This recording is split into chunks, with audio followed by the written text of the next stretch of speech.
HMDA అధికారి శివబాలకృష్ణ వ్యవహారం రేపుతున్న రచ్చ అంతా ఇంత కాదు. ఓ ప్రభుత్వ అధికారి అయ్యుండి దాదాపు 500 కోట్లకు పైగా అవినీతికి పాల్పడి అడ్డంగా బుక్ అయ్యాడు.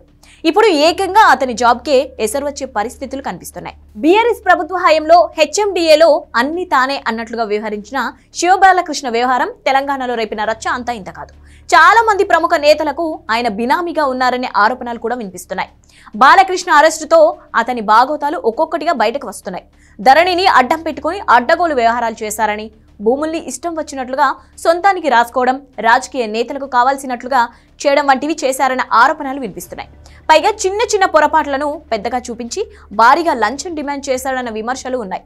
మాజీ సీఎస్ సోమేష్ కుమార్ కు హైదరాబాద్ శివార్లో పెద్ద ఎత్తున భూమి ఉన్నట్లుగా బయటపడింది. బాలకృష్ణ రెరా సెక్రటరీగా బాలకృష్ణ ఉన్న టైంలోనే సోమేష్ కుమార్ చైర్మన్ గా ఉన్నారు.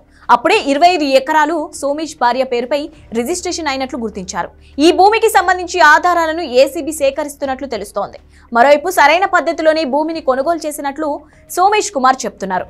తనకున్న ఇల్లు అమ్మి స్థలం కొనుగోలు చేశానని అంటున్నారు. ఇదంతా ఎలా ఉన్నా ఈ కేసు త్వరలో కేటీఆర్ వద్దకు చేరుతుందనే చర్చ జరుగుతోంది. కేటీఆర్ కు తెలియకుండా హెచ్ఎండిలో ఎలాంటి అనుమతులు రావడం, ఫైల్స్ కదలడం వంటివి జరిగేవి కాదని అంటున్నారు.